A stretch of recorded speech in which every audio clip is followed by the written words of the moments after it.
নমস্কার বন্ধুরা, কেমন আছেন সবাই? আশা করি সকলেই খুব ভালো আছেন। আবার একটা নতুন ভিডিওতে আপনাদের সকলকে স্বাগত জানাই। আজকে ভিডিওটা আমি রান্নাঘর থেকেই শুরু করলাম। সকালবেলায় রান্নাঘর পরিষ্কার করছিলাম, পরিষ্কার করে নিয়ে সরাসরি একদম রান্নাতে চলে এসেছি। আজকে বানাবো একটু ফিশ রেজালা আর লাউ ভর্তা আর ভাত, আর কিছু না। প্রথমে ফিশ রেজালা বানানোর জন্য মাছটাকে নুন ভালো করে ধুয়ে নুন মাখিয়ে রেখেছি।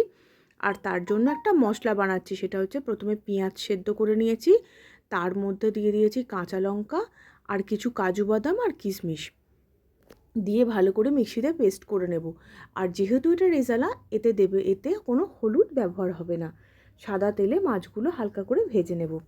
আর এদিকে বানাবো লাউ ভর্তা, সেজন্য একটা মশলা বানাচ্ছি, যেটা হচ্ছে একটু পেঁয়াজ, রসুনটা একটু বেশি, আর আর হচ্ছে তোমার গোটা কয়েক হচ্ছে চিংড়ি মাছ খোলা ছাড়িয়ে দিয়েছি, আর কাঁচা লঙ্কা। লাউ ভর্তা বানানোর হচ্ছে ব্যাপারটা হচ্ছে কি শুনুন। লাউটা আমি রস করে খাই, সেই কারণে ওর যে ছিবড়েটা ফেলে দেবো, ওটাকে একটু ভর্তা বানিয়ে নিচ্ছি। সেই জন্যই মশলাটা বানিয়ে নিয়েছি। নেবার পর কড়াতে তেল দিয়ে তাতে একটু কালো জিরে ফোড়ন আর কাঁচা লঙ্কা ফোড়ন দেবেন।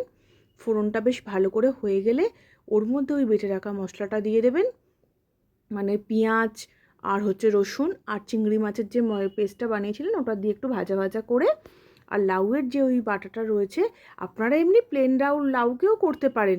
আমার ছিবড়েটা ছিল বলে তাই আমি ওটা দিয়ে দিয়েছি।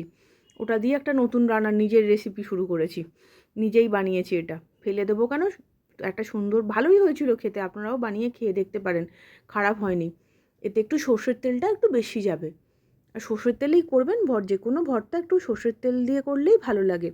বিশেষ কিছু মশলা না, নুন, হলুদ আর একটু লঙ্কা গুঁড়ো আর একটু কাঁচা লঙ্কা আমি বেটে দিয়েছিলাম, আপনারা আর একটু চিড়েও দিতে পারেন, একটু ঝাল ঝাল হলে ভালো লাগে।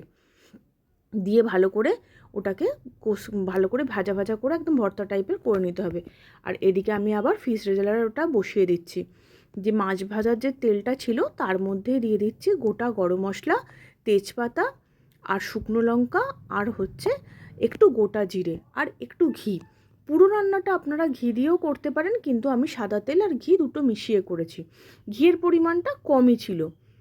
দিয়ে ভালো করে এই যে ফোড়নটা হয়ে গেলে, ফোড়নের একটা সুন্দর গরম মশলা, জিরে, তেজপাতার একটা সুন্দর গন্ধ বেরোলে, ওই যে আগে থেকে আমরা বেটে রেখেছিলাম যে মশলাটা, ওটা দিয়ে দেবেন।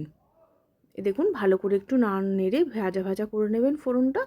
নিয়ে বিশেষ কিছু এটাতেও মশলা যাবে না, ওই মশলাটাতেই করবেন। আর আরেকটা কথা, গ্যাসের ফ্লেমটা সম্পূর্ণ লো রেখে করবেন, কেননা এর মধ্যে যেহেতু কাজু বাদাম রয়েছে, এটা ধরে যেতে পারে হাই ফ্লেমে রাখলে। একদম এরমভাবে নাড়ানাড়ি করবেন, ভালো করে সুন্দর করে কষে নেবেন। দেখবেন আস্তে আস্তে ওই যে পেঁয়াজটা বেটেছিলাম, তো একটা জল তো ছিল, সেই জলটা একদম মরে শুকনো হয়ে আসবে। যখন শুকনো হয়ে আসবে, একটু ফ্যাটানো দই দিয়ে দেবেন। আমার 4 পিস মাছের জন্য আমি ওই 3-4 চামচ মতো দইকে ফেটিয়ে রেখেছিলাম। আপনাদের মাছ অনুযায়ী দেবেন। আর নুন দিয়েছি, আর বিশেষ কিছু মশলা নয়, হলুদও যাবে না, আর কোনো মশলাই দেবেন না, কোনো কিছুই দিতে হবে না। শুধুমাত্র একটু আমি কালারের জন্য একটু কাশ্মীরি লঙ্কা দিয়েছি, সেটাও আপনারা স্কিপ করতে পারেন, না দিলেও হবে, এটা সাদা সাদাই হয়। কিন্তু আমরা একটু খাবারে আপনাদের একটু কালার পছন্দ করে বলে আমি একটু লাল কাশ্মীরি লঙ্কা দিয়েছি। দিয়ে এইভাবে মশলাটা খুব ভালো করে কষাবেন। কষিয়ে একটু গরম জল দেবেন, ঠান্ডা জল এতে ব্যবহার করবেন না। আগে থেকে একটু জল গরম করে রাখবেন, খুব বেশি কিন্তু গ্রেভি হবে না, হালকা গ্রেভি হবে। এবার গ্রেভিটা ফুটে উঠলে এর মধ্যে মাছগুলো দিয়ে দেবেন। এদিকেও আমি লাউটা ওরকম বসিয়ে দিয়েছিলাম, শুকনো হয়ে গেছে। আর একটু ভালো করে ওপর থেকে সর্ষের তেল আর একটু মিষ্টি দিয়ে ভালো করে সুন্দর করে নেড়ে, একদম শুকনো শুকনো, যেন সেই আলু সেদ্ধর মধ্যে দলা পাকিয়ে যাবে, দেখবেন এরকম শুকনো শুকনো হবে। দিয়ে ভালো করে ওটাকে করে নিতে হবে। আপনারা আমার ভিডিও কীরকম লাগছে আপনারা জানাবেন, আর রেসিপিগুলোও কীরকম লাগলো একটা কমেন্ট করে নিশ্চয়ই জানাবেন আমাকে। দেখুন এদিকে আবার আমার ঝোলটা ফুটে গেছে। আর দেখুন আজকে অনেকটা বেলাই হয়ে গেছে, রান্নাঘরটা পরিষ্কার করতে করতে, সেই জন্য দুদিকেই রান্নাটা বসিয়ে দিয়েছি। ভাতও আগে থেকেই হয়ে গেছে, আমার রান্নাও হয়ে এসছে। এবার গরম গরম পরিবেশন করে দেবো। হয়ে গেছে, নামাবার আগে একটু ওপর থেকে গরম মশলা আর ঘি দিয়ে দেবেন। লাউ ভর্তাও হয়ে গেছে।